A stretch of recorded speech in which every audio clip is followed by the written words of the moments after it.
Com o avanço dos estudos, então, foram estabelecidos aí os efeitos, como essa população microbiana pode afetar o crescimento das plantas.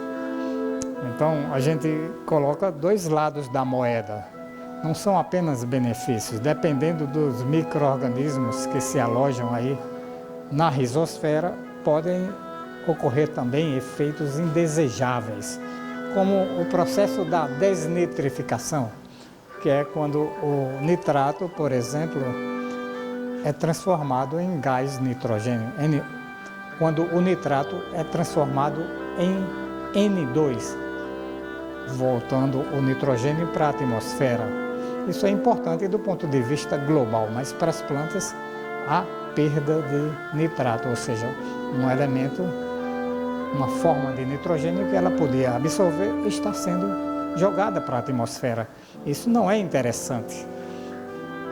Há também a questão do enxofre, o sulfato que poderia ser absorvido pelas plantas também é reduzido pela presença de muitos micro-organismos na rizosfera.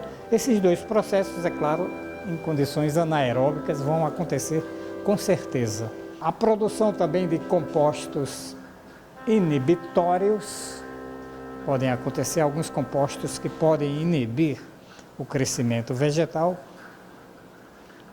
e a imobilização de nutrientes minerais.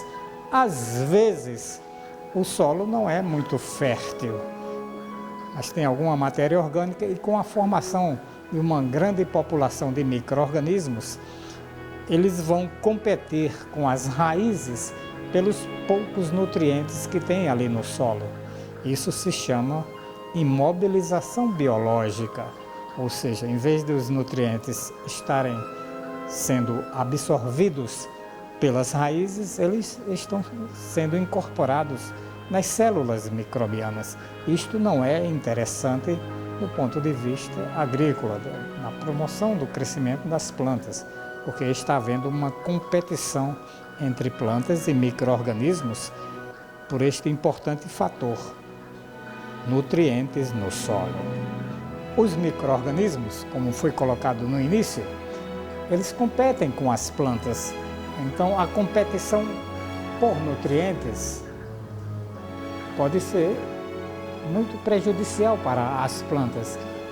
Por exemplo, em solos com baixa fertilidade. Então, os poucos nutrientes que existem no solo podem ser imobilizados pelos micro-organismos, ficando temporariamente indisponíveis para as plantas.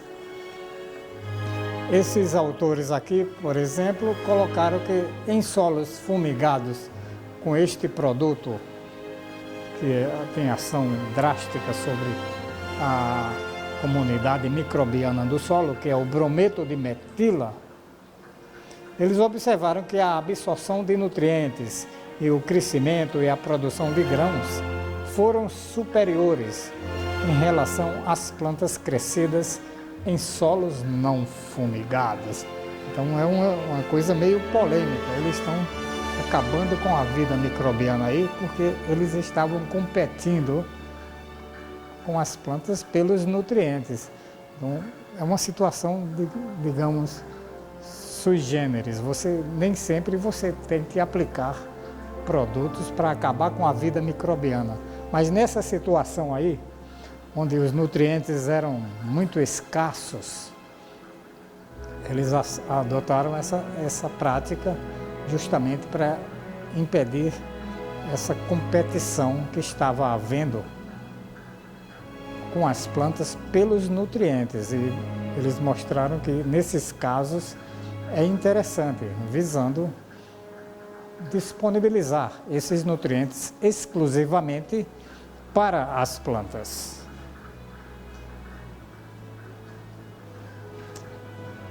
É justamente esse estudo aqui que nós detalhamos para vocês, mostrando essa questão da fumigação, promovendo a absorção dos nutrientes e o maior crescimento das plantas. Então, eles observaram o efeito da fumigação do solo no crescimento, absorção e produção de trigo. Vejamos aqui as situações, não vamos colocar em detalhes, depois vocês vão estudar nas nossas fontes, em detalhes, esse processo da competição. Aqui a gente vai comentar de modo geral esta tabela. Aqui análise da planta total no espigamento.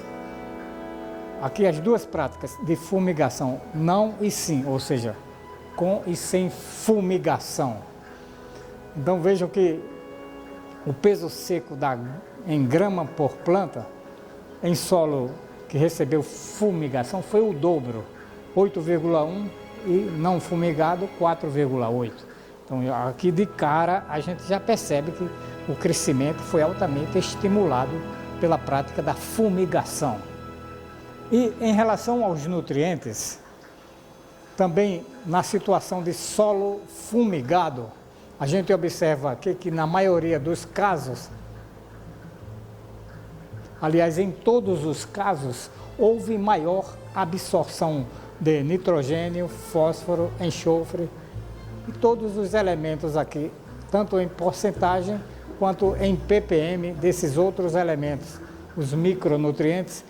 A absorção em condição de solo fumigado foi muito superior, ou seja, eles eliminaram a população microbiana nesses solos e observaram que as plantas absorveram muito mais nutrientes, ou seja, os micro-organismos estavam competindo com as raízes pelos nutrientes do solo. O que foi observado também aqui nessa colheita final. Então, no solo fumigado, vejam a discrepância aqui. O peso total da planta em grama por parcela, no caso do fumigado, foi 2.064. E no caso dos vasos, das plantas que cresceram em solos que não receberam fumigação, 973. Então, uma diferença muito expressiva. Também na produção de grãos, foi mais do que o dobro, 418 no solo fumigado e 202 no solo não fumigado. E vejam esse dado, nitrogênio no grão, então foi muito mais elevado em solos fumigados do que nos solos não fumigados. Então mostrando que houve uma maior absorção de nitrogênio no geral. Então é isso, essa é a mensagem aí desta tabela, mostrando que às vezes é interessante você controlar a população microbiana para permitir uma maior absorção de nutrientes pelas plantas.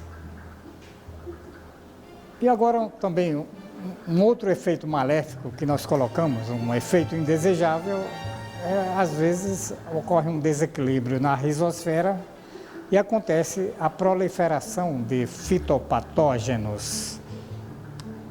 Então, gêneros de fungos como Fusarium, Sclerotium, Physium, Phytophthora rhizoctonia são frequentes na rizosfera. E um dos fatores que favorecem a formação, a permanência desses fungos é o monocultivo. Às vezes você coloca sempre a mesma planta na mesma área o tempo, por vários anos. Isso favorece determinados micro-organismos. Neste caso, desse exemplo que a gente tem nesta tabela, mostrando o monocultivo com trigo, ou seja, o efeito do tempo de monocultivo no favorecimento de micromicetos fitotóxicos, ou seja, formas de fungos que são tóxicas, que promovem danos no sistema radicular do trigo.